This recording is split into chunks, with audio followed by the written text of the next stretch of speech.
Let's drop the green flag on this episode of the Talent Tank Podcast with your host, Wyatt Pemberton, bringing you the best, fastest, most knowledgeable personalities in ULTRA4 and off-road racing.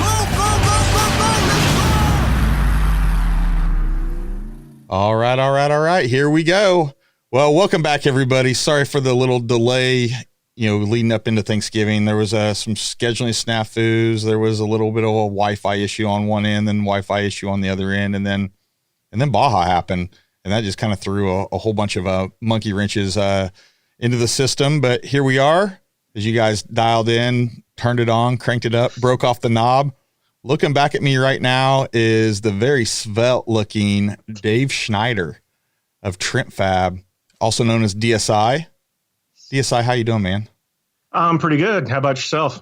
Living the dream. I have not had COVID yet, but I heard you have. Yeah, that actually happened. And you lived. Amazingly, what is it? About 100% of everybody that gets it? It was 99.5 or something. It's higher than that. Yeah, it's 110%.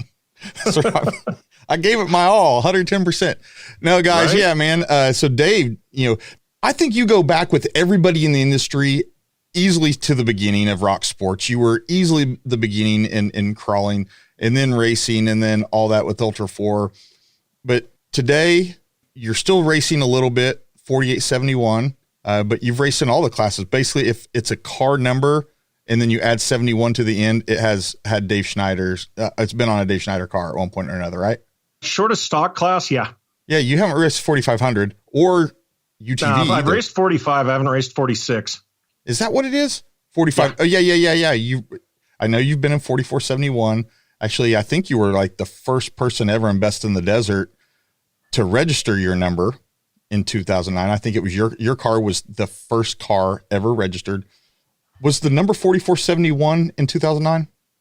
Yep. Actually, what's funny is since Jeff was driver of record of that whole program, he actually registered the number first, and then I had to go through with Best in the Desert to get my own number back from them or from Jeff to race the following season. And then somewhere in there, was it in 2010, 2011? You actually ran the 4401, 4400 class champ plate. I did.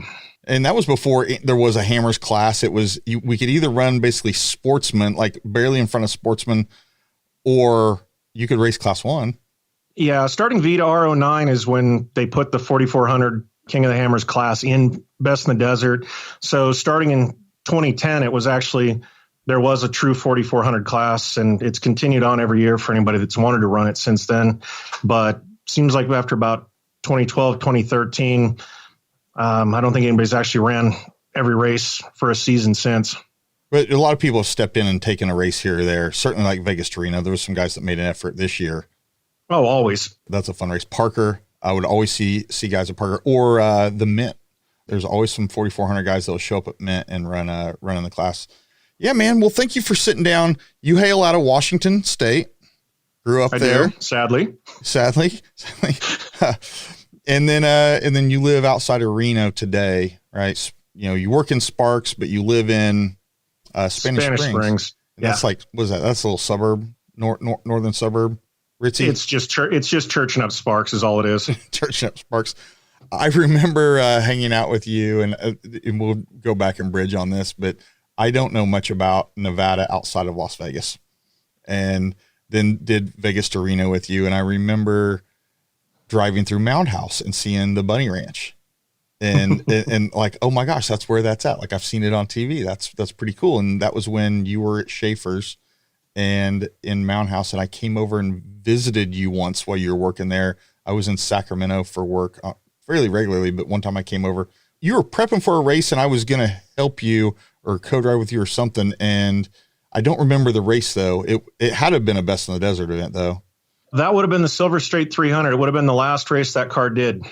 That seems about right. And then I canceled and I no-showed you for some reason. And I remember at the time, Lance Clifford's car was in there being built at the time. So, God, what year was this? Was this 2010? Yeah, it would have been early 10. Yeah, had to have been 2010. Well, hey, we kind of got off a sidetrack and really deep dived in here really fast. So on a day-to-day basis, You're who I've referred to as the walking, talking off-road encyclopedia. Okay. As you giggle. Well, no, I mean, I can't think of an off-road component or number or part that if I've ever like not known what it is, you aren't the guy who you call and be like, hey, what's this Warn number? Oh yeah, that's the blah, blah, blah, blah, blah. And you cross that over, and that actually crosses. It's used on XYZ and ZYX and every day. And that's how your brain works, right? Sadly, yeah, it's backwards as can be. And so how long have you been at Trent Fab now? 10.5 years, actually. That's insane. Is that when Schaefer's, you went from Schaefer's in, roughly 2010. So when Mike decided he was going to close the Nevada shop and move back to the Bay Area, he came in one morning and announced it and said, we have about 4 to 6 weeks left. You can move or you can find a new job. Thanks, Mike. So Mr. Mike Schaefer. Yeah, it was kind of a shock to everybody, but I mean, he was moving, and he had family in Oakland, right? Yeah, he was from the Bay Area, Livermore, I believe it actually was. So he moved back, family and so on. And, it's really worked out for him going back there. So it was a good move for him. And we're talking about Mike Schaefer, Schaefer's off-road. I don't know if he's still in off-road. I know he raced, like class 10 for a long time. He always seemed like he was involved. He built a lot of cars. The 2009 King of the Hammers winner, Jason Shearer, won in a Schaefer/Campbell car. Yep. And got to help put that together. And then all of the, tons of rock crawling championships that kind of came out of that shop. Mm-hmm. Well, we'll jump back. We'll get there. Sorry. Again, this is always fun. This is always fun with me. We'll see how much, Tourette's and schizo I get on this. But so Washington, Squirrel.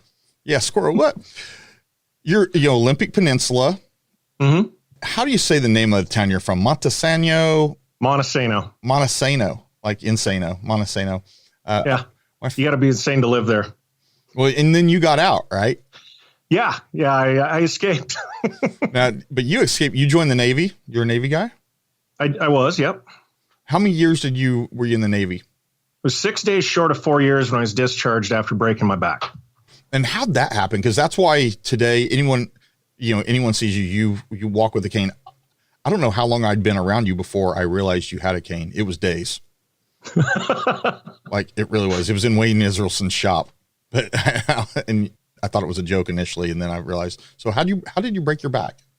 That's not even a really good entertaining story. It was involved in a car accident. Yeah, just smoked.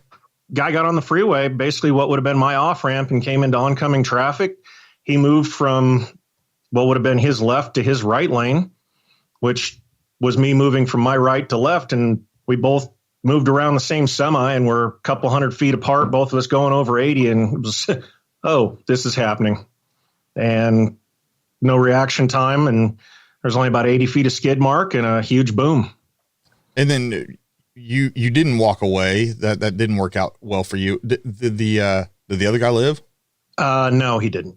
That's yeah. Out of all the years I've known you, I've never asked you that story. I didn't know.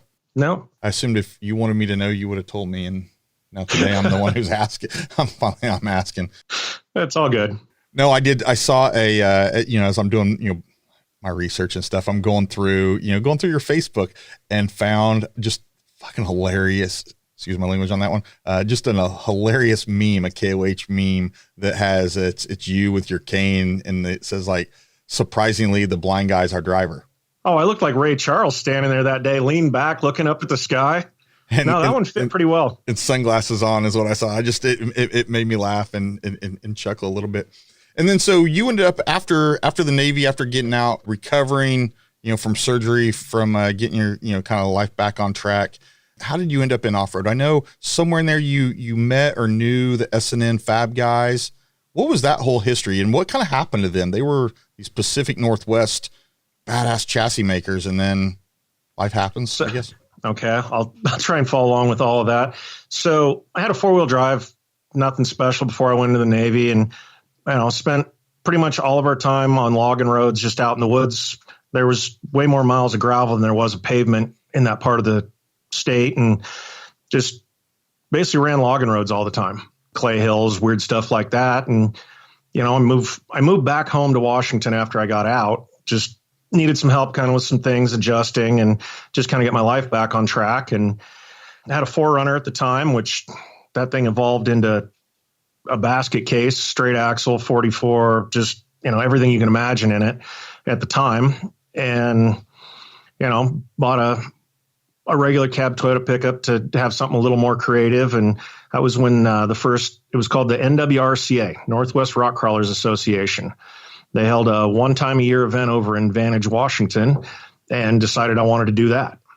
So through a local forum, similar to Pirate, but just for the Pacific Northwest, which actually stemmed from an emailing list of all things. I mean, that's how far this goes back. Jason and Trevor, S&N, were kind of the top level guys in the area that, were doing link suspension and big motors and big tires and so on. And, tried to get them to do a cage for me, but they were too busy and, had it done somewhere else. And I ended up rolling the truck. The cage did what it was supposed to do. And that truck evolved into another Toyota that I tried my first season of comp crawling in, which that was a poor choice. I was outgunned going into that one with a full cab and a flatbed on a Toyota. But you learned. Yeah, it was a learning curve. Pretty much took the doorpost off, first obstacle, first course down at Cougar Buttes at the Lions Pride Park. Put the door in, realized we were taking the doors home in the bed of the pickup. Through a snowstorm. Yeah, it was fine. That sounds like James Cantrell. 15 years earlier, yeah. So finally got Jason and Trevor when they actually got the S&N Reel Shop there in Arlington going and got them to build me my first chassis from them, and just kind of became really good friends with them. Ended up moved to Nevada, moved back to Washington, worked for them for about 8 months in their shop.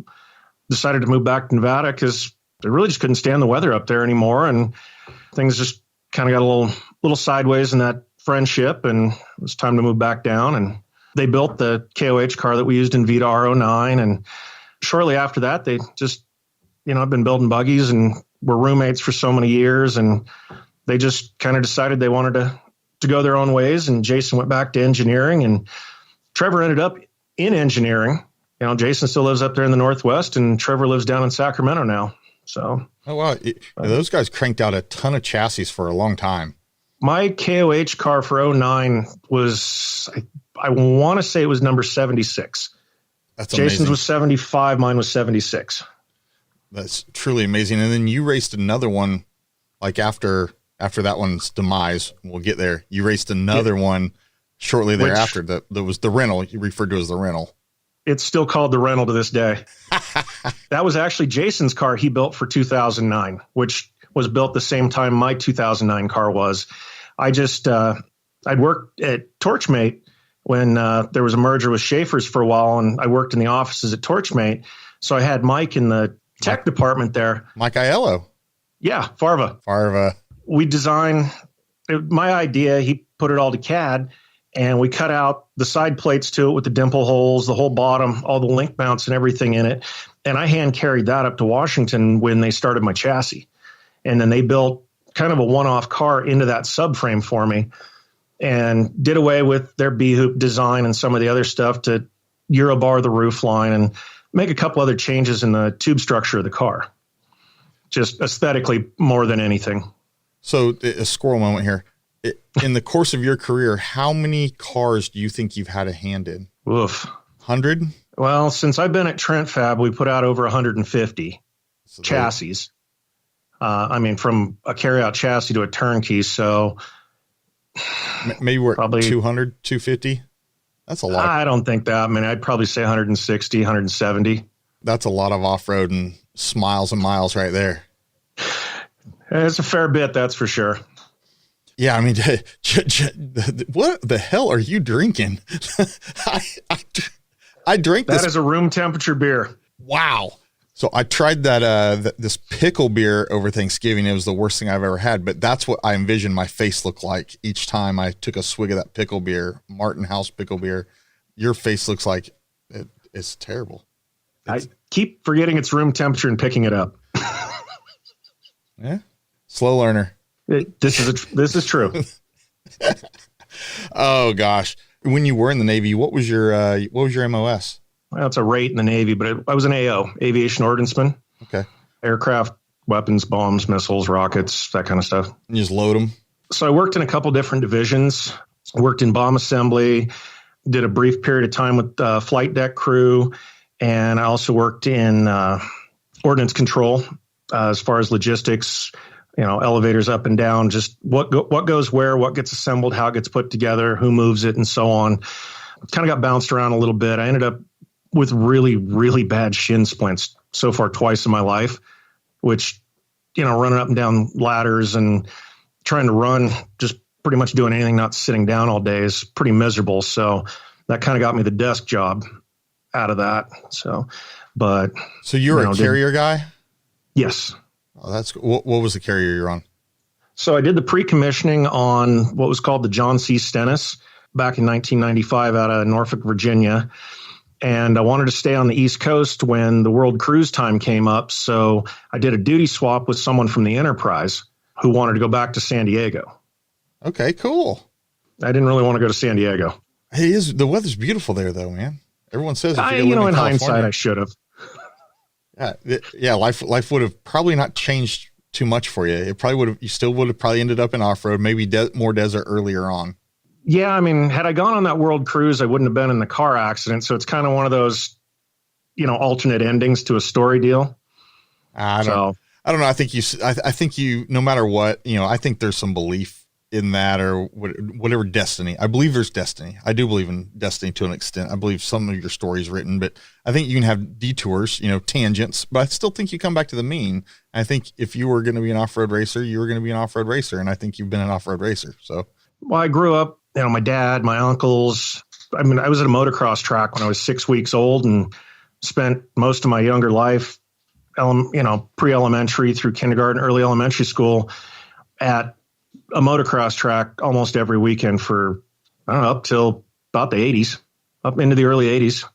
So, yeah, motorsports was kind of a thing. I got my first dirt bike when I was 3 years old. See, and that's what I'm saying. I think it's funny if anyone who listens to the show or just knows the other guys in ULTRA4, how similar so many of the stories are. Every single one of you guys is unique as can be. Everyone is so different. But when we look at our stories, like if you step back and, how many started, had an uncle that introduced him to motocross, who next thing you know, they're riding every weekend or whatever that equaled. There's so many of those that are very similar. Was there a lot of places to ride around, Northwest Washington? Yeah, late 70s, early 80s, there was a motocross track about every 50, 60 miles somewhere. There was actually a track in Montesano that drew people from quite a ways away every weekend, down to Tenino, down towards Portland, towards Washougal. And there was a handful of others I can't remember the names of now because, it's been 40 years. But yeah, there was a lot of motocross tracks. It was really popular. I can absolutely see that. And then you are back in that area, you have your Toyota, you do your first rock crawl, that's 2001, right? Ish. Yeah. Pirate 4x4 kind of started around that time frame. What was your number? You were DSI on Pirate. That's knew who you were before I knew who you were. And that's the right phrase I wanted to use there. What was your member number on there? It was pretty low, right? 920. See, you remember.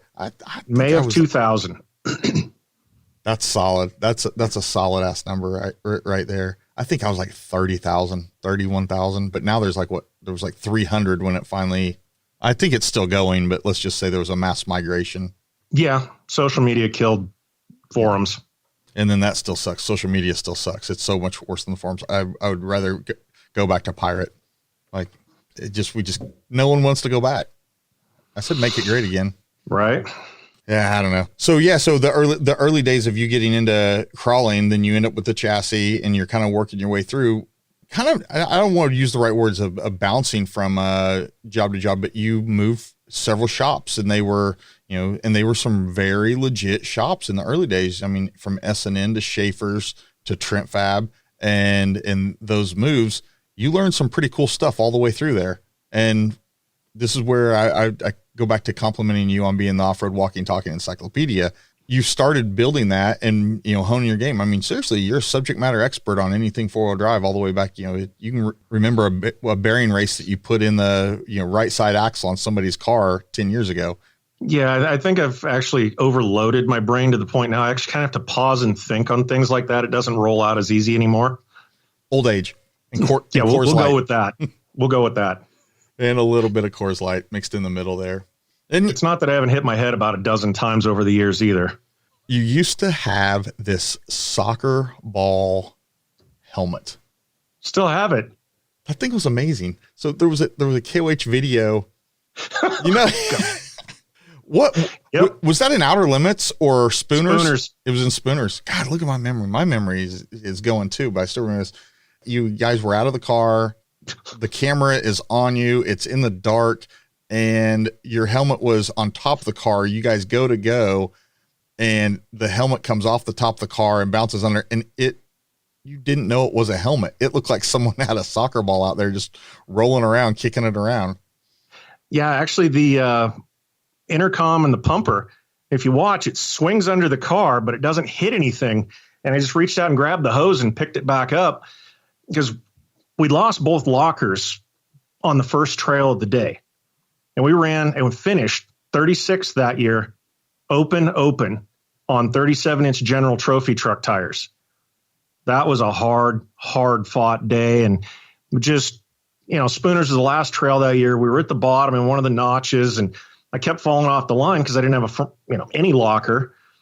And with the helmet on, it was just frustrated, dark, tired, exhausted. Tim was out of the car, and I just set my helmet up on the roof, and he's like, all right, come forward a little bit, and boom, off it went. And there you go. Tim Priest. Yeah. I say Timmy. I was racking my brain to remember that. So somewhere in there, I think this is the dynamite time to dive into. This is where I met you in 2009. I met you in Wayne Israelson's shop, and it was for Vegas to Reno 2009. It was kind of this culmination of East, West, all of us together. And I was reminiscing this week because my wife is, we're getting ready for Christmas, right? So all the decorations are coming out, and she's been using a 2009 Vegas to Reno shirt to wrap up like this Christmas cookie jar. And I find it, I'm unwrapping it, and I'm like, oh man, the memories that came back. But think about that. You and I shared an RV in Wayne Israelson's driveway for like a week before that race. We prepped on that car. I remember guys like Chris Cabrera showing up, guys like Jim Knox showing up. I can't remember what the guy's name who was like the crew chief, but we put together three cars, and it was Dave's Kirby built IFS car. Yep. Your S&N Fab 4471, and then Ben Napier with a Bomber #1 that had won KOH like the previous year. So it was Slauson coming, and Dave had called me. Dave Cole had called me and tasked me with talking to the owner of all three cars, like leading up to it, and find common parts. Like the common parts, but there wasn't, I don't even think they're made out of metal, and they use BFG tires. That was about the end of it. Our wheels and tires interchanged. I really think that's where it stopped. Completely. And we made fuel pumps interchange. About a dozen of them. Yeah, it was a lot. So that was really the first time I met you in person, but that started a relationship because I hung out with you balance of 09 through 2010. I think the race where your helmet came off the top of the car, I feel like that was 2010. It was. And we were camped with you guys after Parker.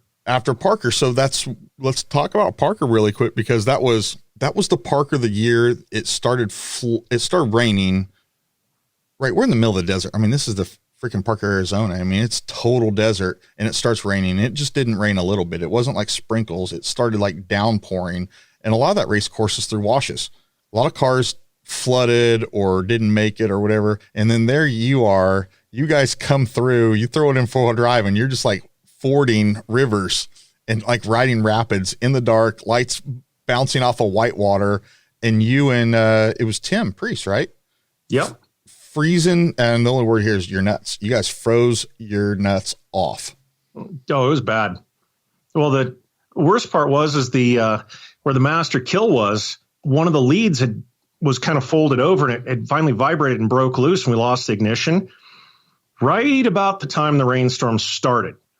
So got out of the car, got the tools, kind of had to figure out how to fix it with what we had through the monsoon. We had finally kind of just picked which things in the car needed power and stripped them, and it was wrapped around the post, nut tightened, wrapped in duct tape. And I duct taped the switch to Tim's foot. And we left the interior panel and whatnot out. And we took off. We had one fan and the front headlights only. And just, I was like, well, we're going to finish the thing. I think we're the only car in the class still running. So I think we got first place in the bag. So let's just cruise this in and say we finished it. We found out later we would have been top 5 overall in the 2-lap race had we not had that problem. But, still getting a finish and then going to KOH 7 days later and getting a finish was a pretty impressive week. Yeah, no, 6 days later. Right. I mean, it was a Saturday Something race. Like that. Yeah, Saturday, and then KOH is Friday. So it was in prep in the car. And then that year was funky. Wasn't that the year that BJ Baldwin was going to drive with you? Yes. What a memory. Right there. And so BJ, he came to pre-run a couple times, and then he just no-showed for the event itself. No, that was years later that he actually came and raced, but he got sick, and Martelli's were doing his marketing and media, and Matt emailed me the day before the race and said, BJ's not feeling good. He's not going to make it.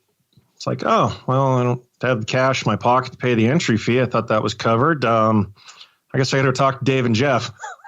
And then y'all still raced it and finished. Like, your ability to finish races, how many times have you DNF'd over the last 15 years? Like, once, twice? It's not very many. It's been more than that. There's been a handful, and they've all been 50-cent part failures or just, I don't know. The Fallon 250 one was completely driver error, just pushing too hard, but it hasn't been a lot. It hasn't been a lot. And no. I used to give you a hard time about this, but your trophy room or trophy closet or trophy wall, you've got some freaking plaques, man. Like a lot. Yeah, there's a couple good ones up there. Oh no, I think more than a couple. all good stuff. And then so going into like 2011, 12, 13, you raced 4,400 through those years, all the while working there at Trent Fab. And then slowly as cars went IFS, cars moved up, you ended up going, moving down in class and keep racing the same car. What we've seen a lot of guys do, which this goes back to Dave saying there wouldn't be more than one class ever. Now there's more classes, which is smart, right? It's a place for competitive cars that are no longer competitive in 4,400 to move to that next level and continue to keep racing. And shit, I mean, that's extended your racing career in Ultra 4, what, another 7 years, 8 years? Yeah, 7 years. Yeah, 7 years. Yeah. And then now, I'm not calling you old. What are you? I am. You're getting, you're in the 40s ish. And now you're supporting other guys. I mean, you're supporting guys like Bailey Cole and doing stuff with him and helping him, go to where he is today. As we talked about the cars that you were involved with and how I got to know you, you started to build an IFS car. And you're shaking my head and shaking your head. Sorry, I'm flipping me off here. This is solid work here. This is exciting stuff because I owe you a huge debt of gratitude here, and I'll pay it in my way. Probably you'll be like, damn it, Wyatt. So you started building an IFS car. Mike Aiello there at Torchmate. You were working at Torchmate. This is roughly that 2010, 2011 period. You guys start designing a mid-engine. Was the plan right off the bat mid-engine? Tell me about the car in your head. Well, Campbell's had built the class 1 that they call Oprah, the big car they're still running today. And the idea was something for class 1 best in the desert that was still 4-wheel drive. And it was just trying to scale it down, which is where the class 1 body came from that was on it. We actually, of all things, and in hindsight, we used stands and we actually taped the whole body together and then measured how to build the car inside the body. Because I actually bought the body before we bent the tube. I knew what I wanted it to look like. I just didn't know how to get it there. So we built it backwards. And there's nothing wrong with that. It came out pretty good. It did. It did end up coming out pretty well when you and Rick were done with it. So we're talking about the Unicorn. And by the way, that car was named by Dave Cole. It was. Dave named it. It was, are we ever going to see this mythical creature, this unicorn? And it was you'd worked on it for a long time, collecting parts. And I don't know if the key words was lost interest or we're ready to move on or whatever that didn't equal. But so you hit me up and you're like, cause I'd gotten out. I'd had a new, my daughter was born in 2011 and I had burned myself out. You know, I think everyone out there who races or is involved in this motorsport, you know, it takes a team and it takes just countless freaking hours in the shop, you know, working on your car, prepping your car, fixing your car. I mean, just to go break it, and then not counting all the time away from work, you know, driving to events to do events. And I'd burned out by 2010. I was done. I wanted no part of it. And so I sat out. My daughter was born in 2011. We started talking in probably about right then. Yeah. Right about right then. Yeah. You'd asked about buying into the car when it was done and getting the race part of it. And I'd had a couple things change for me, and, you know, working for a company that built one type of car while trying to build my own after hours in the shop, it started to butt heads. It did start to cause problems, which soured kind of trying to work on it at the same time. So that was kind of the reason I got a hold of you about moving on from it. You'd shown interest, and like, well. And then what was my initial reaction though? Well, yeah, what was my initial reaction? Like, I was like, no. Nope. and then a week later. Yeah. I came back to it. I was like, okay, let's talk. And the thought was, okay, we could build this with a takeout 6-liter, you know, like an LQ9 and a 14 bolt rear. There's all these plans. Like I was like, oh, I can put this thing together for so cheap. Like it could be so cheap. No. 5 years later, it was pretty much state of the art when it finally debuted. Yeah, it hadn't been a good car. You know, I messed up though. Like I truly messed up. And this was my Achilles heel, and ultimately it became the Achilles heel of that car. Was I tried to support local and stay local. So being in Houston, man, it's drag racing. We've got lots of drag racing. I mean, we're at sea level and lots of drag racing, and really the best transmission shop here in town. Everyone swears by Circle D. Great guys, amazing guys. They build a badass drag racing transmission. It has no place in a desert car. And ultimately, you know, after, I don't know how many of those I went through, but I could change a transmission in that car pretty quickly, which is still a couple hours in that car. And Cole Hain got a hold of it. Cole Hain was very impressed with the transmission that was built. It had, you know, brass, everything in it. It was a solid car. It was a solid transmission. And, easy Rick Mooneyham, it couldn't have been done without him. And we used to joke about, you know, his business, Trent Fabrication, TTF, was totally Trent Fab. that's okay. Right? Never heard that one before. Totally Trent Fab. We give him a hard time. He's going to hear this and be like, I'm going to stab Wyatt next time I see him, which isn't that hard because he lives in Missouri now. I was going to say, he's pretty close to you these days. Yeah, he's too close for comfort, and that's still 700 miles away. No, man, I love Rick, but hey, Dodge will lose a transmission again. It's fine. It's you guys are twin brothers on that. How many, your Dodge has left you stranded more times than? It's always been electrical. It's always been dead pedal issues, luckily. Yeah. And then he just recently moved to Missouri and had a transmission issue on the way there. So yeah, that's in his Dodge. But yeah, so that car sucked me back in. Right. And I think, you know, that was 11. Rick really, we started working on that car in 2012, 13. We raced it. We debuted it at Parker in 14. And then just started working bugs out. And then ultimately Alex Wacker ended up with it out of the blue, which that's a wonderful, great story. You know, I was a guy that I prepped the car after the race, not before the race. So the car ends up being, yeah, what's that like, right? So I get this call out of the blue from Alex Wacker. Hey man, could I race your car this weekend at Fallon? Like, would you sell it? And I was like, it was Tuesday night. They were driving to Nevada on Thursday with my car. Like they came, got it that Wednesday morning, and it was gone. And I didn't even get a chance to really say bye or process it. I'm kind of glad, having kind of bittersweet that happened. But that was like, you know, that's been almost 4 years ago, 5 years ago. I think it was 16, somewhere there, a long time ago. I still talk about it because I mean, now I'm a washed up has-been that has a stupid podcast that just talks to racers. That's how I live vicariously through you guys. It's cheaper. Yeah. Oh yeah, for sure. Yeah, it's the same amount of time commitment though, I guess.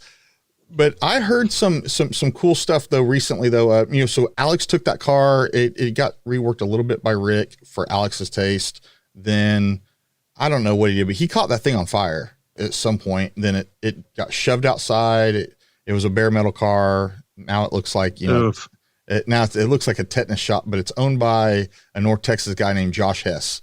And Hess raced it a little bit, and he had some success here in Texas with it. And then now I think he's just lost interest. But I got some text here recently. I think there's some guys that are about to acquire that car, and we're going to start seeing it. We're going to see it get turned around is what I've heard.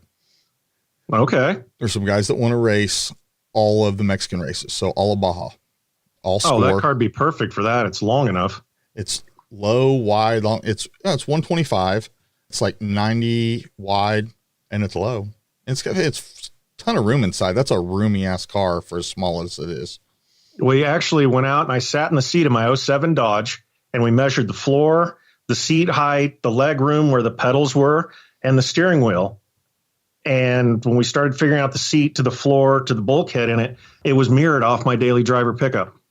No, it was perfect. It was comfortable. You could be in that car for, 8 hours and you were still good to go. Like very, very comfortably good to go. Yeah, man. Unlike a lot of ULTRA4 cars that are a little tight. Well, I think, we built cars back then. Yeah. And even you still see it today. You build a chassis, it has a subframe in it. And then that subframe ends up being the belly. You end up stashing the transmission in there and batteries in there and like an accumulator. And then there's a subfloor, and that ends up being the floor that your feet sit on. And what's that? Usually 10 inches above the bottom of the car. And then the seat sits above that, or 12 inches. So there's this cavity under it. Well, that car didn't have any of that. Your heels were on the ground. Yeah. It had the skid plate, then it had the 2-inch tube, and then it had the subfloor, the floor. It had effectively it looked like a cookie sheet that your heels sit on. Mm-hmm. That was it. And then under the driver's seat, there was an accumulator immediately under it. And then that sat right on the skid. And then on the other side was a drive shaft attached to what did Wayne call those? It was Wayne Israelson. Wayne made those little Zook shafts, or what do you call them? Like sub unit bearings. It was like a mid. I know what you're talking about. I cannot think of what it was. And somebody's yelling at the radio right now going, it was I can't remember. Yeah, what exactly. But it was like a little midship. We're both going to get a phone call from Wayne after this. You guys, didn't I teach you better? And we were like, I'm going to answer the phone. Sorry, Dad. I did see on Facebook the other day, Wayne did, answer a question on there. And Chris Cabrera, I think, was the one who was like, hey, Dad. Hey, son. And I just started, it just made me laugh and made me smile. But yeah, then you ever heard the story of how he got the name Dad? Let's hear it. You're the guy. So the 09 V-R team first got it put together. We decided to go Memorial Day weekend and race a more race there in Lucerne, because JR, John Reynolds, was the fourth member of the original team. Okay. It was myself, Jeff, JR, and Wayne. And things didn't work out for JR, towards the end of it. So we went to this more race, more MDR, one of those guys. And so we entered in class 1300, just open sportsman buggy. We'd gone out to do a little pre-running before going back to Wayne's to look the car over for the race. And we went to the Chinese restaurant in Lucerne Valley. Okay. Yeah. I don't know. There weren't any cats or dogs outside, so I'm not really sure what we ate. But, it's right next door to Johnny's garage now. So we're sitting at the table, and the Asian lady thought that we were Wayne's kids. So he was Dad. That's yeah. That's are you the dad?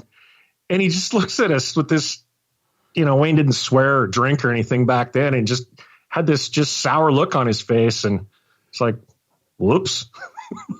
Hey, Dad. Yeah. So that just stuck from there. I call him Dad. He is. Everybody does now. He's like the father of ULTRA4 off-roading, like the first guy to, crack the nut on how to tune a 4-wheel drive car. How to tune a solid axle car. And that was one thing that came out of that event was we went, you, myself, Wayne, and we went up and met Joel with Bilstein. What's Joel's last name? Ward. Joel Ward. And Joel Ward, he ran for Bilstein for a long time, and then he ended up going to ThyssenKrupp Elevators, which is the parent company. Yeah, he went up to the Bay Area to work on elevators, and now he lives in New Mexico. And to be honest, I think he's one of the guys that currently got smacked with layoffs and downsizing or whatever. I believe Joel and I exchanged notes. Oh man, probably June or so. That I knew he was looking for work.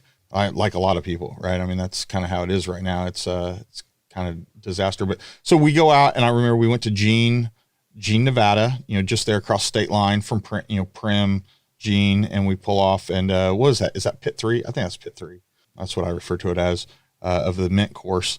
And we tuned with Joel, and Wayne ended up being the one that basically got that car dialed in, even though we were there with Bilstein. Joel was doing his work, but Wayne had it figured out, man.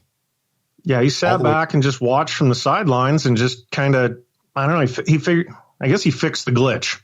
He was already seeing stuff in the Matrix in 2009. And for Wayne, that worked out, right? Because he built a career. I mean, he reinvented himself as he gone from painting the Rose Bowl and painting commercial buildings, having all these crews that were painting stuff, to he ended up being the suspension whisperer for the Go Fast 4400 crowd. Then he started doing short course and Pro 4s with Rob Mack, and then he started co-driving for Rob Mack in trophy trucks, and then he started. I will never forget this though. In Cam Steele, I still want to have him on the show. We've scheduled and missed, and scheduled and missed, and we talked at KOH and scheduled and missed, and it just has it. Cam and I haven't flanged up, so that's hopefully we'll get him on here one day. But Wayne was planning to schedule to go tune with Cam out of Parker, and Rick and I reached out to Wayne about tuning, and I don't know how it went down, but Wayne blew Cam off to come tune us, and I was like, wow. And he was like, no, man, you're my family. That was how he was. He was like, you're my family. Yeah. Like, okay. Yeah. So we went and met him in Barstow. Met in Barstow. Loved it. Tore the car up. It was solid work. A Barstow will break anything. Yeah, it absolutely will. Yeah, man. So Dad, how did the 2009 deal come together? I talk about it a lot. I think it's almost an urban lore at this point of how kind of 4400 came to be, and kind of how there was this merging of East and West guys. And you were right there in the center of it. I was an ancillary guy. I got called by Dave and said, "Hey, fly out here." So, well, when it first came up that they were looking to do it, I wanted to, but I didn't have the resources and whatnot. I actually called Jeff. Knoll. Yeah. There's an old name drop, right? Jeff Knoll. Yeah. So I saw his son Cody. I saw Cody in Oklahoma. His son was at Nationals. Yeah, Cody actually is working in the shop right now for us. Oh, that's awesome. He's a great welder. Oh, yeah. He's a good kid too. So in Vegas to Reno in 2009 was a special year, and it's never been recreated since, right? They called it the long way. They did a 2-dayer a couple years back, but yeah, they haven't done another 3-day one. Nothing quite like that. But so I called Jeff, and I'm like, how do I do this? How can I get into this? Like, I have a car, but I don't have any money. I don't have the means to put this together. And he's like, I don't know. We talked for a little bit, and a couple of days later he calls me back. He's like, if we can team up, we can make a group, we can use your car because it exists, which I think was kind of a jab at Dave not having a car at the time. That's right. It was being built and didn't know if Kirby was going to have it done.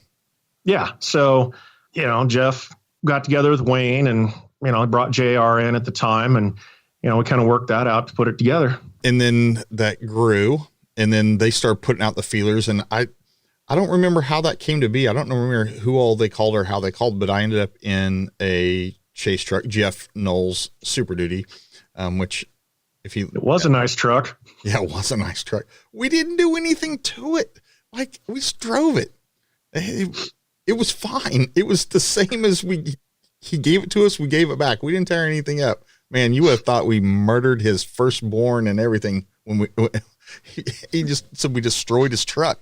He said there was fiery hot Cheetos everywhere and sunflower seeds. And I was like, there wasn't any of that. I don't remember any of that. The only thing That's still a conversation point to this day. Completely sore. Oh boy. Yeah. So the only thing I remember us that was bad, and Adam Woodley and Dan Barcroft and RJ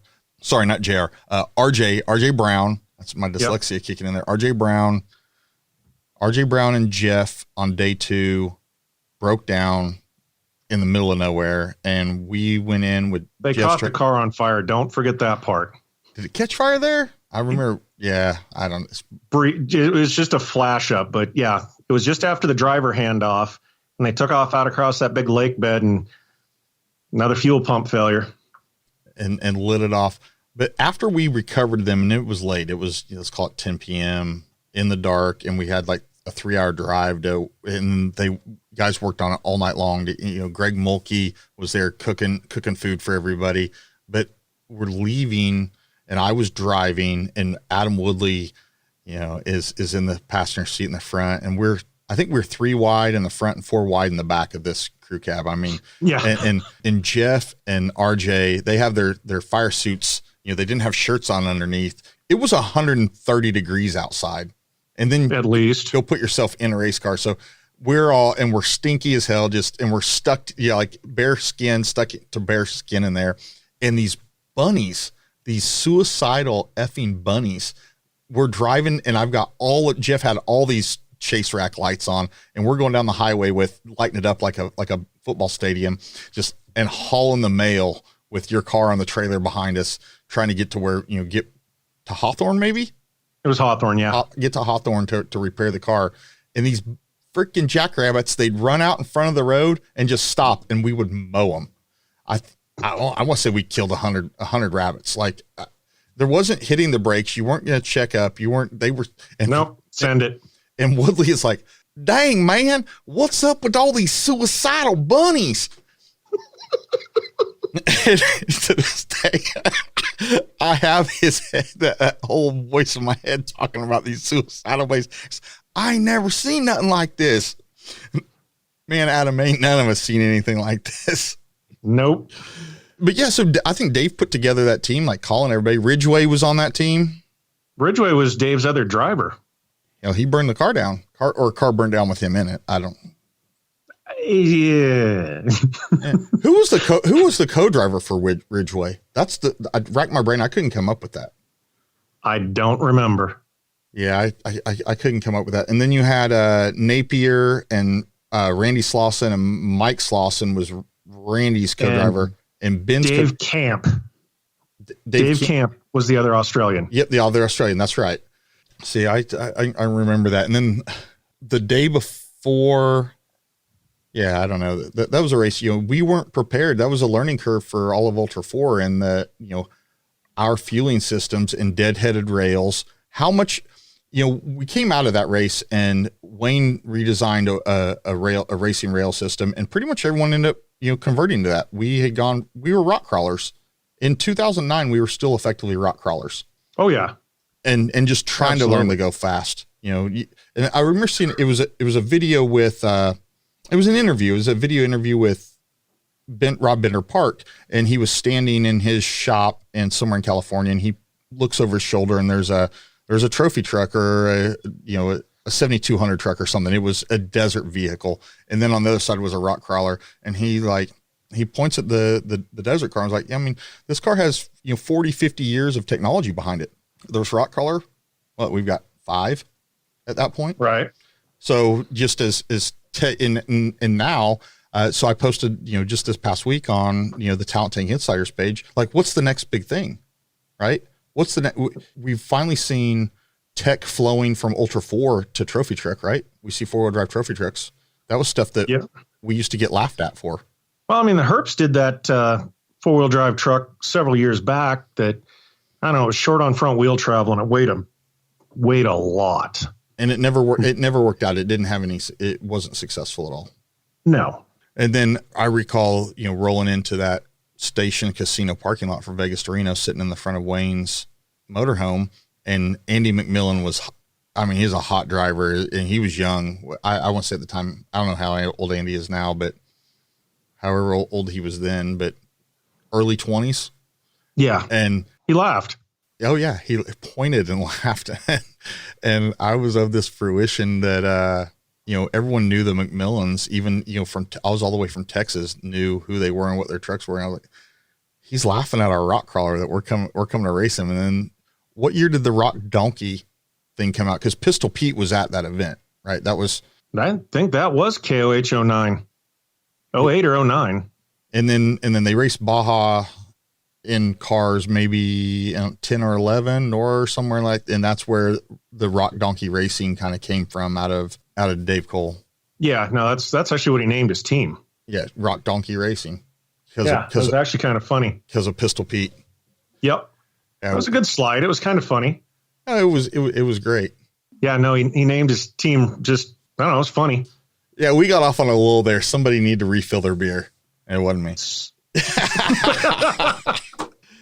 As we're talking about Pistol Pete, it's, sad that, we lost that guy. I mean, he rubbed a lot of people the wrong way for a lot of times, but he was still a really good dude and really always had like what he believed to be off-road in best interest. Oh no. I think he did it just for shock effect I've met him a couple different times, different races and so on. And he was a really nice, genuine guy. He just had a great sense of humor.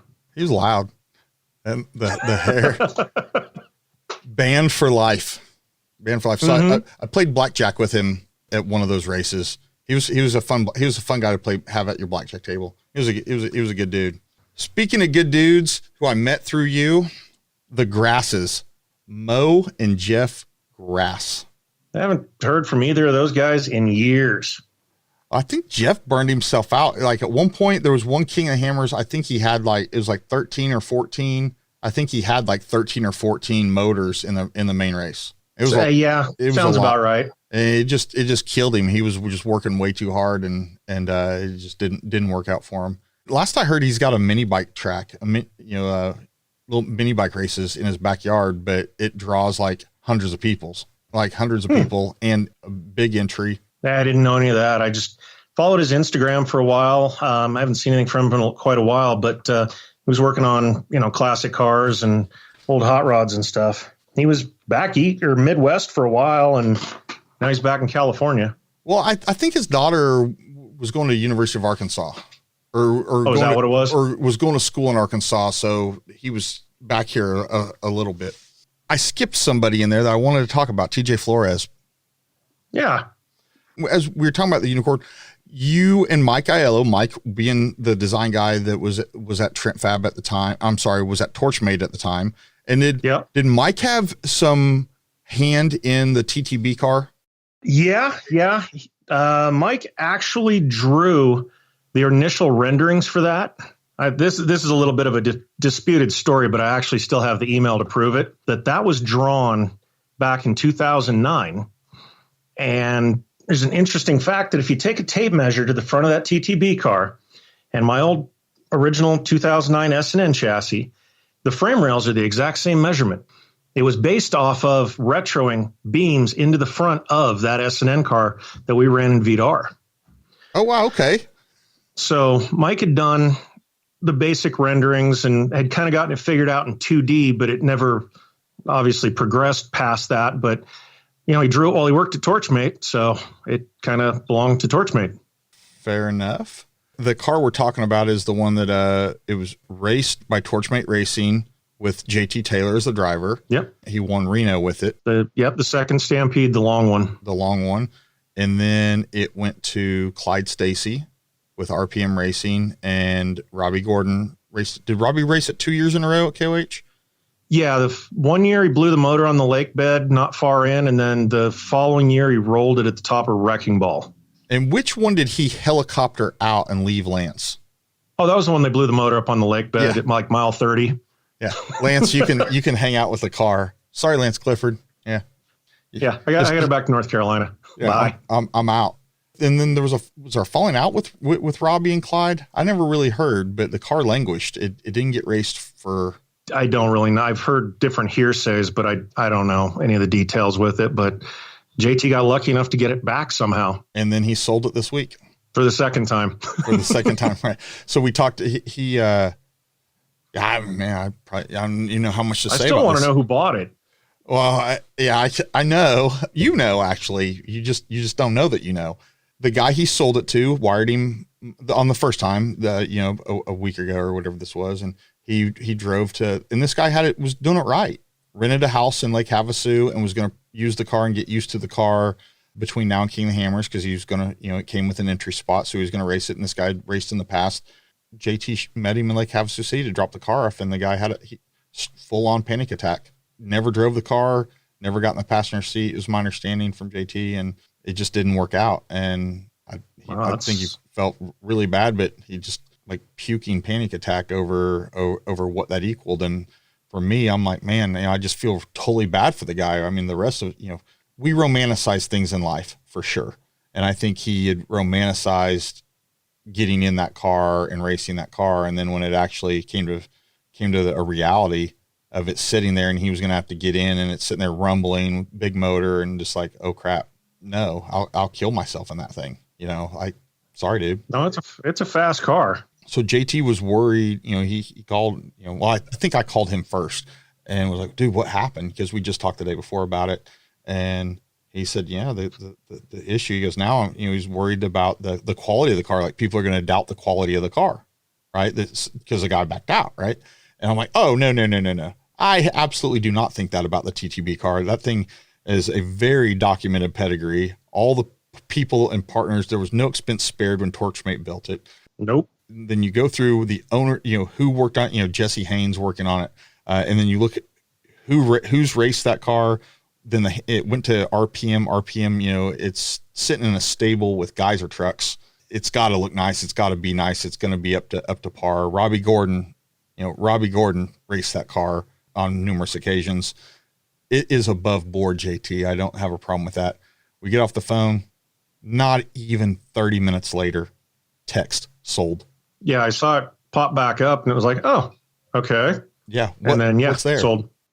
I can't wait for the guy who bought it to come out and make it public. And I'm sorry, I'm just not going to be the guy to drop it. But I think, fair. In my opinion, the right guy got it. It's somebody who I thought really should have probably bought it the first time. And I think even showed interest the first time around is why I thought that. And then for whatever reason, it didn't happen then. But here, the guy got another cut at it and he got it. So hopefully, we'll see that racing at KOH. I don't think we'll see it outside of KOH. I think that'll be the event this individual takes it to. Will be, that race. I don't see it being a series car, but it'll do good at KOH. It's really built for that course.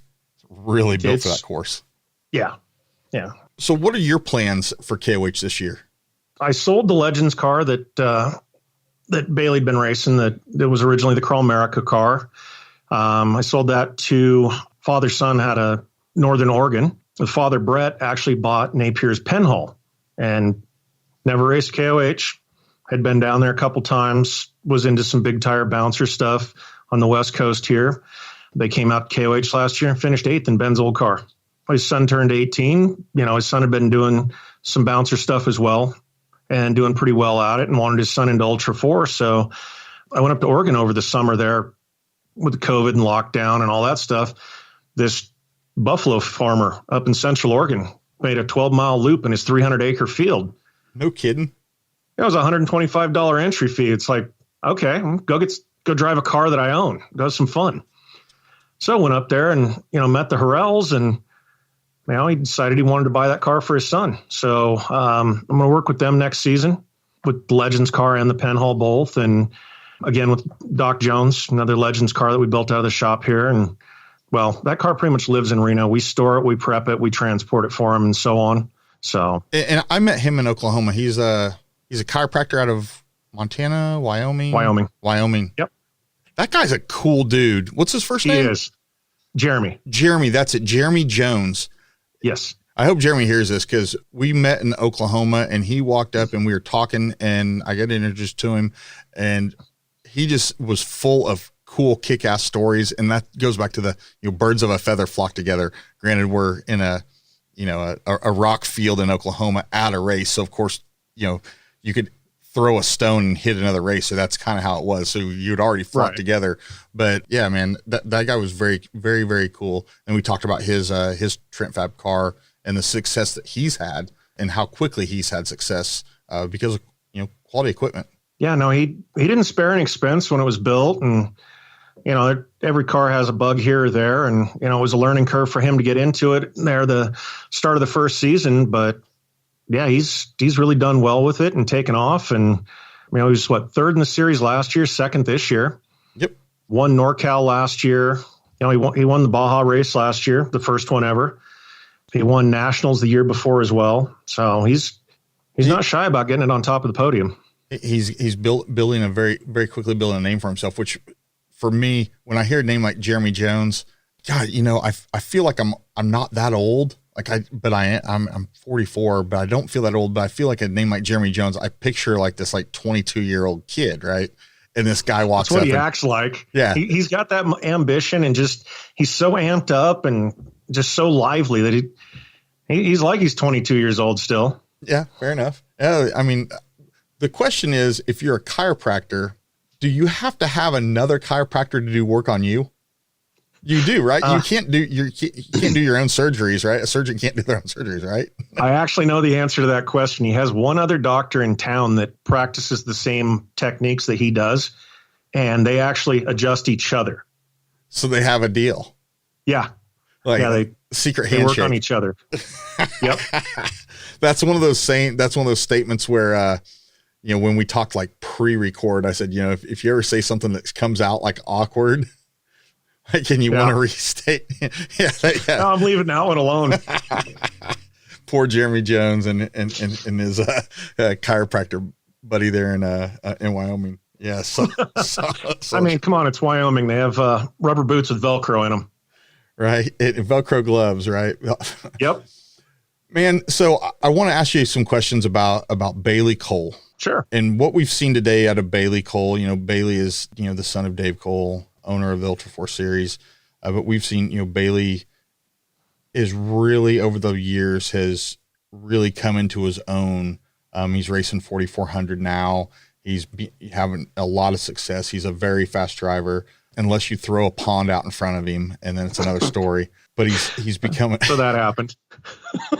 He's becoming a very good driver to watch. I actually really enjoy watching and tracking Bailey Cole and his efforts. And you had a lot of hand in his early days and early era as he raced a Trent Fab car, and he still races a Trent Fab car today. Walk us through that, like what it was like to tutor and tutelage and all those words.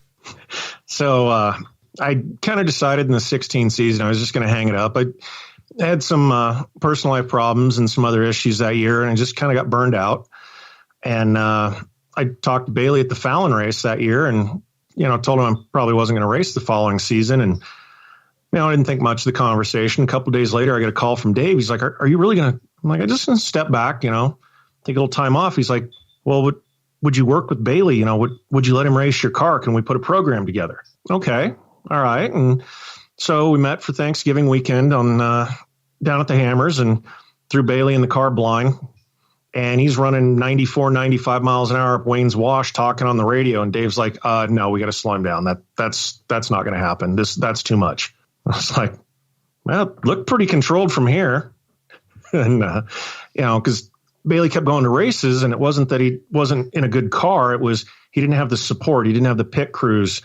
He didn't have the prep and so on, because, Dave's busy with everything else, and he didn't have the support. So it was one of those, can we work together with the car and put a team together to support Bailey so that I can focus on running the organization, and Bailey's in a car with people that, can get him there and can take care of everything. And there's a big trust factor there, right? Yeah, that was for sure. And that was one of Dave and I's first conversations. He's like, I trust you with my son's life. I trust you to put this together. And I was like, okay, I think I've killed a couple of fish and I don't have any pets. So yeah, this will be great. Yeah.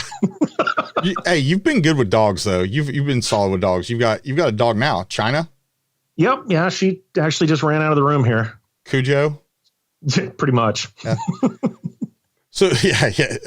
You say you kill things, but yeah, you've successfully been there. And so Bailey, has that been, I mean, you don't have children of your own in this regard, but has that been somewhat fulfilling to see a guy that you effectively had under your wing for the last 4 years move to where he is at today in competing, his level of competition, and where he's completing races and finishing? Oh, absolutely. I mean, the first KOH 17, they came in and turned a bunch of lights off in the tent, and, we're doing an interview with Bailey, and he kind of stumbled through it, and he he's having a hard time with it. And watching him now, he can just walk up to any reporter, boom, they turn the camera on, one take, just rolls through it like a professional. And it's, it's cool to see that growth and just, not only as a driver, but just, public speaking and, everything else, his education, going to school up in Flag now and all that. So it's been really neat to watch him over the last few years really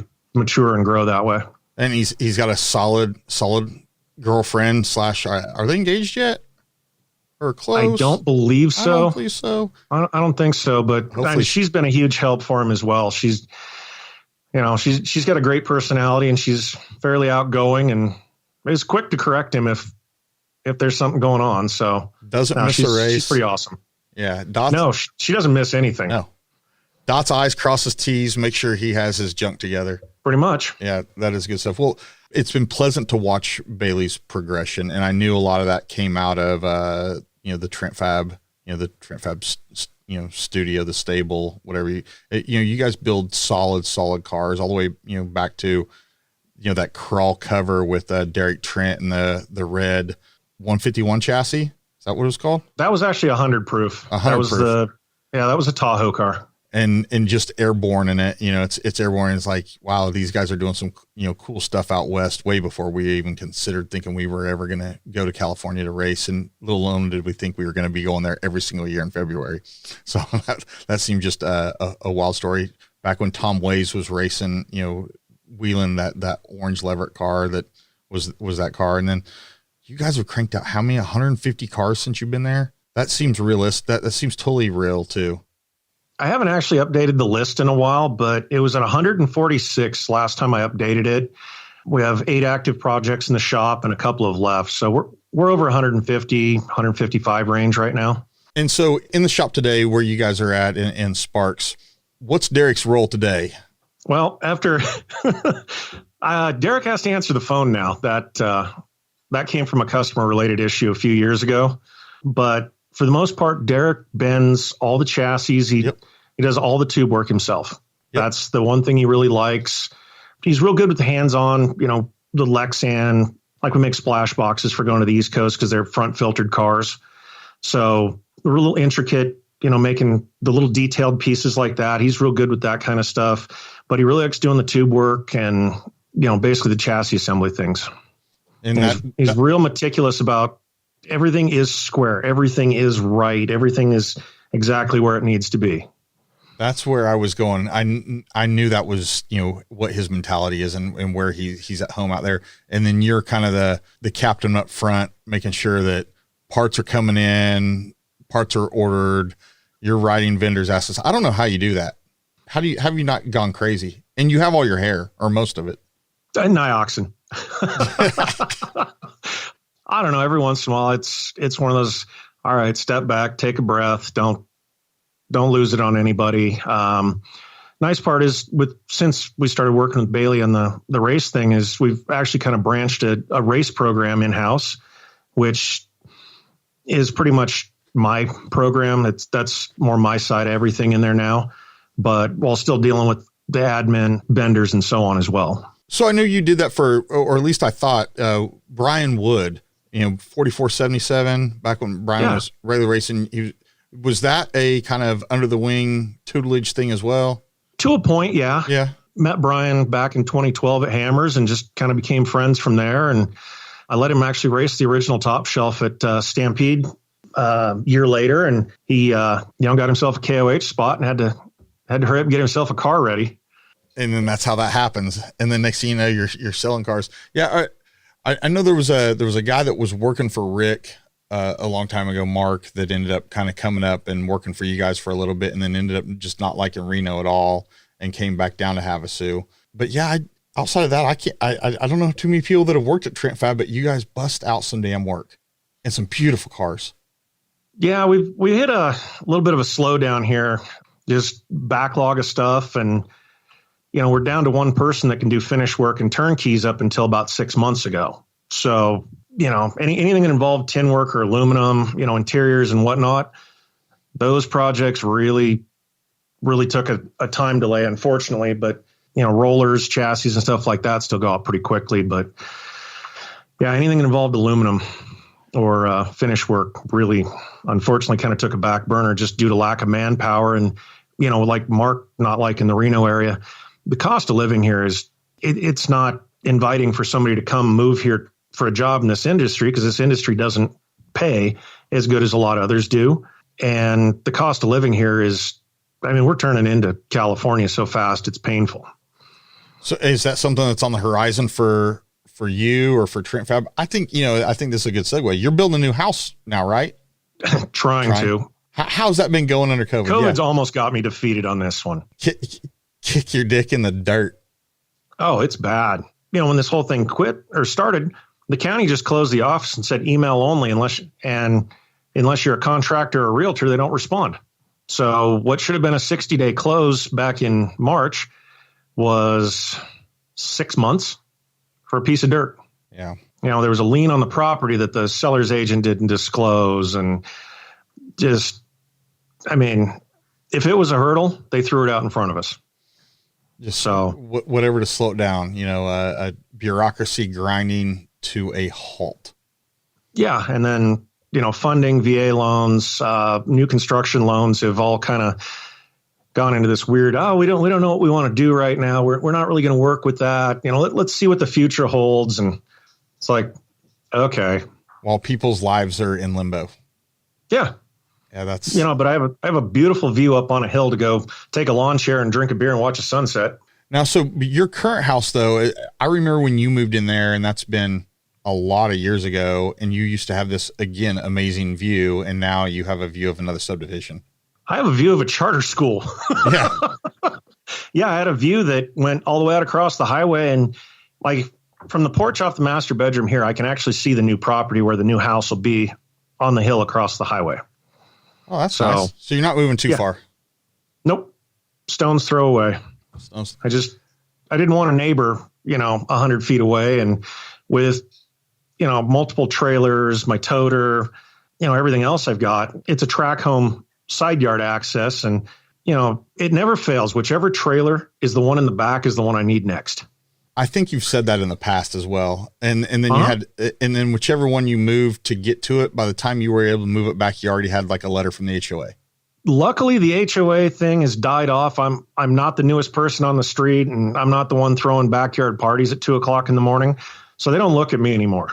That's kind of nice. But you imported some heat. Yeah. Right across the street from me. It's great. They're awesome. Those guys are, they're part of the rock zombies, right? Love those guys. They rip it 100% rip it. You're just laughing.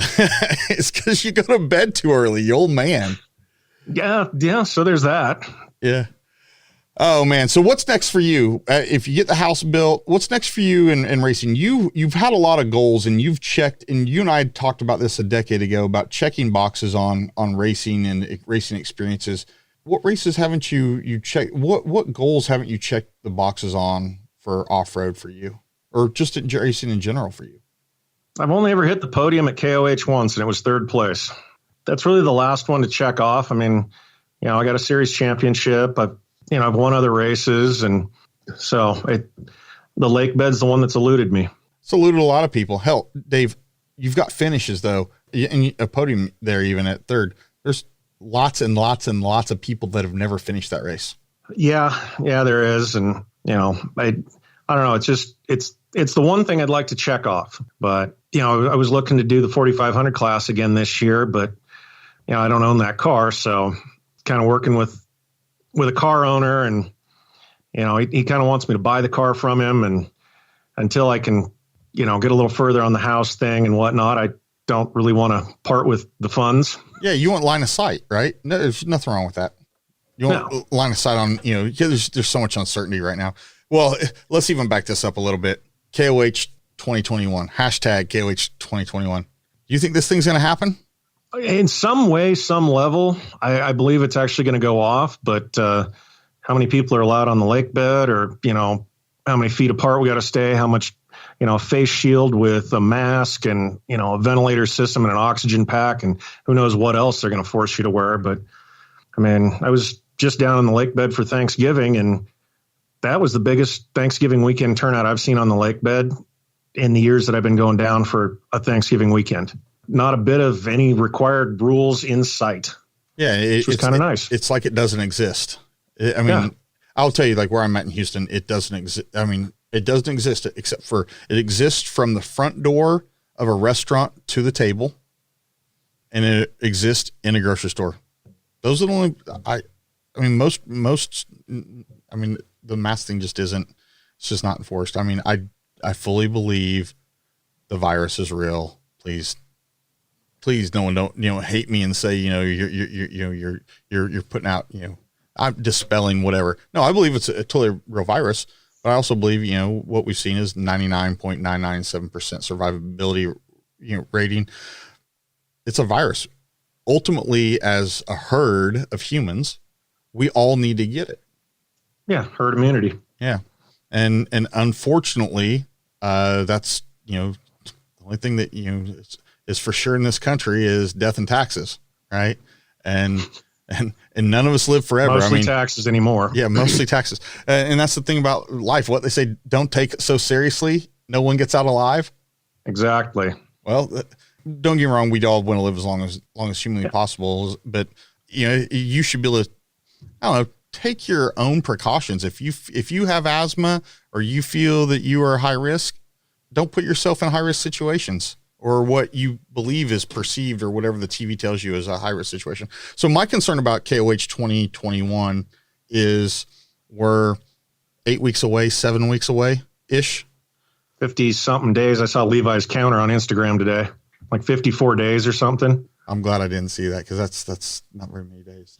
When you put it in days format, that feels like a lot sooner than later. But yeah, I mean, the state's shut down in a lot of regards. An event like that with permits like that with 60,000+ people getting together there under a permit, I can see them pulling the plug on that thing, and that would just destroy Yucca Valley. That would destroy everything in that little part of the world. And they rely on just the dollars coming out of that lake bed for that, 10, 12 days of late January, all of, that first couple, that first week in February. I don't know. I want it to happen like nobody else's business, but just like everybody else, we all want it to happen. But gosh, I can just see bureaucracy playing a hand on it. Yeah, no, I had to stop at the little grocery store there in Lucerne on the way down to pick a couple last minute things we forgot up, and grocery store was packed. Half the people masked, half weren't. Wasn't a big deal. I mean, traffic, headed out towards the lake bed was just packed with people, going to Cougar Buttes and Bessemer and everything else. And when we were leaving, the 247 Cafe I'm not sure what was going on, like some sort of outdoor deal. The parking lot was packed. I was almost standing room only in the whole thing. That is just great. There had to be 7,500 people there just at the 247 parking lot. And, we stopped for fuel in Barstow, and it looked like nothing ever happened other than, people had masks on, but it looked like life is normal. So I jumped around a bunch on you, and because I totally wanted to be this a lot more organic than my regimented outline, because I do have a lot of history with you, but I also wanted to cover a bunch of stuff that if I stay regimented, I would probably not say or do or get off on tangents or whatever. But did we cover everything you wanted to cover? Did I miss any good stories? I know there's some good stories. I have a good Wyatt story to share. I'm all for Wyatt stories. Hopefully I look bad.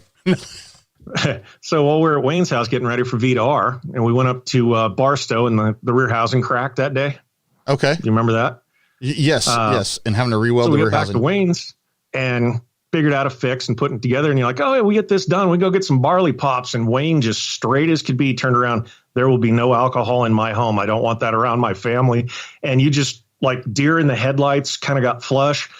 And Jeff and I both kind of side-eye looked at each other and snickered because, Wayne didn't realize that our big gulp cups were 7 and 7s the whole time. And now Wayne knows. I didn't know. It was like, got to the back seat of my truck. There's a cooler. See, I don't even remember that, but I remember that. I remember you always wore puka shell necklaces, and it was like a lucky necklace, and you hooked it on something, and the puka shells or whatever they call it, the beads are all over the floor, and you're trying to recover them all because it had to do with luck. I believe it was luck or whatever. And I don't know if we got them all together, but the other thing that I also thought was awesome was you had the dancing hula girl. Yeah. On the dash. Yeah. We also had a satellite radio in the car so we could listen to the Ellis show. Man, Never did turn it on, but it was there. We had some damn good times. And, I love what this community and what off-road and what Ultra4 has done for me. And I love seeing what it's doing for, younger guys that are coming in. But, I can trace the lineage back of my relationships. So many of them came out of XRA in 2007, 2008. And then after that, it was everything that kind of branched out. I can almost always root it back to what happened in August of 2009. Just about. That was a huge turning point for a lot of the industry. Just it drew so much attention, because Facebook was getting popular. Pirate was still huge. Race Desert was on it. They made the little after video that really covered well just for the Ultra4 guys. And yeah, that was a huge draw. That really did pick things up for the sport. Yeah, it was viralness. We didn't talk about the 4471 the first time burning. Mike Aiello burnt that thing to the ground. We did. I always promised Mike I'd never sell him out on it. It wasn't like totally his fault. I mean, it was totally his fault. It was driver error. We're out of Sand Mountain here out in Nevada, and you get in the dark and some of those bowls, they all start to kind of look the same. And, you've been giving rides all day. And I drove up this sand hill and hooked the front tires over and realized that this was a poor life choice and backed down. Well, as he's giving rides to his friends, he's like, oh, there's tire tracks up this. Well, it was a knife edge about 150 feet down on the other side. So when he got over the top, nose, tail, and then and that went into a couple of barrel rolls. Eventually the motor broke free of the mounts and just sheared kind of everything off. And yeah, motor mount tubes sheared mid span of the tube, dropped the motor down to where the headers were wedged into the chassis. Well, it broke the bell housing. So pulled the converter out, filled the subframe in tranny fluid. The damage to the car, some bent tubes, it needed some work. The roof panel was about 100 yards up the hill. And after they kind of got their bearings, he hit the start button. Oof. And the starter arced in the oil, and that was all she wrote for that one. Now, what's funny is, so I got Jason's car, the rental, to finish racing that season, and I raced it. And I had that car for quite a few years, and I ended up selling it to Doc Jones, of all people. Okay. That's actually his trail rig now. That thing's still around. I had cut that car apart kind of strategically to build a front half back in it later as a trail rig when I stretched it and trailing armed and so on.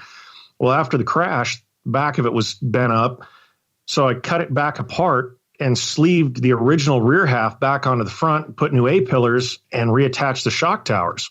Well, Jason of S&N, that is now his rear steer trail rig. Living life. We actually traded cars at some point. He got that chassis back from me. He finished putting it back together and actually made himself a rig. And he actually has Doc's car, his original 09 Hammers car, my rental, back in his garage right now, putting rear steer in it for Jeremy. Oh, wow. Yeah. Come full circle. Yeah. Yep.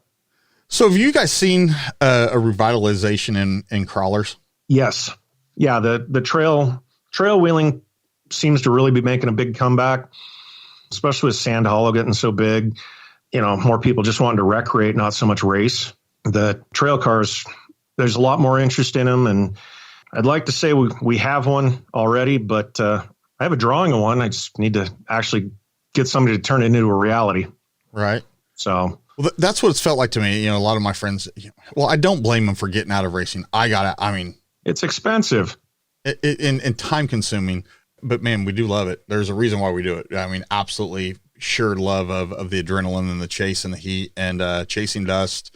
There's no replacement for it. I mean, you can't even synthetically get that, it just doesn't exist. No, but like, my buddy Chris Summers, Summers has got his rear steer. His rear steer came out of the Northwest too. But it seems like there's been this real resurgence of guys who were crawlers in the mid 2000s, chased dust for 5, 6, 7, 8, 10 years, and are now returning. Hell, Lauren Healy has a rock crawler now. Yeah, he's got a red dot. It's a pretty cool build to see in person. They did a lot of neat things with finishing that out for him. Yeah, I say got wrapped recently. Maybe it was today. I saw a picture yesterday, something like that. But anyway, yeah. And then I asked you about TJ Flores earlier, and then I got sidetracked. What happened to that car?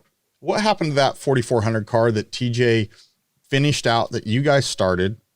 Mike Aiello designed the front end on. The IFS one? Yeah, and he raced it. That's Brett Gegeber from Four Wheel Parts' car.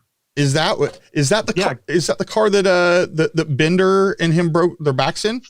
Yes. Shut up. Yeah. Yeah, that's I think I got his last name right, Gegeber. I'm not sure how to say, but Brent for 4 Parts. Yep. He bought that off of TJ when it was done. And TJ had raced that with it had a trophy truck body on it even at one point.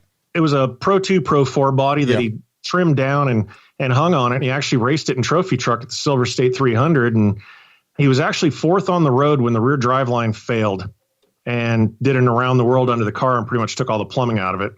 Oh, wow. He said he was going about 120 when it let go. I don't know if you can see that. You listeners, you just see this light bulb above my head just shattered. I had no idea that your eyes got huge. I did not know that was the genesis of that car. I had no idea. Huh. Yeah. No, and actually the straight axle, the green and blue one that was in the LVDC colors, like his class 1. Yeah. TJ had a pretty good hand in the layout of the leading arm front suspension on that car that made it work so well. Between Shane from Bilstein sending me a bunch of old, like Kurt Leduc photos and video clips and so on of the old factory Jeeps with leading arm solid axles. And, TJ, making drawings back and forth, sending them back and forth to each other to get the front end of that car figured out. Because, he ran that car for a couple KOHs for us.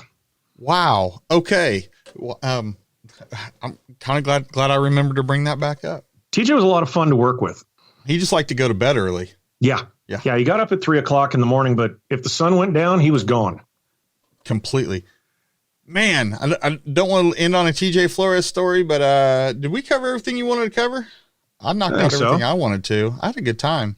I've been blessed. I look at the show as like a ability to somewhat give back to ULTRA4 and give back to off-road and give back to my friends. But man, everyone that's been on has been, for the most part, they've been a friend after, but was already a friend before. I knew before. I had some relationship before. But man, we were tight a decade ago. And then after the unicorn kind of got built, we just didn't talk for a bunch of years. I think that there was somewhere in there that people thought maybe I didn't like you or something. I don't know what happened in there, but you know how miscommunications happen. But, I was very happy to rekindle and run into you at KOH the last couple of years. And it's always good to see you out there competing. Blessed to have guys like you still in my life. But I think a lot of us are still happy to have you in off-road and off-road motorsports. Like I said, the walking, talking off-road encyclopedia. If there is a part that somebody needs to solve a problem that if they ask you about, you would know the part number even. That's what I think about you when I think about it. Or at least had a cross reference and look it up. Yeah, or exactly something along those lines. Man, to all the successes you've had in rock sports and man, to many more. I know you're not hanging it up, but I'll see you hopefully in February, hopefully on the lake bed. If not, hopefully we're there. Yeah, exactly. Well, man, if we're good, we good? We're good.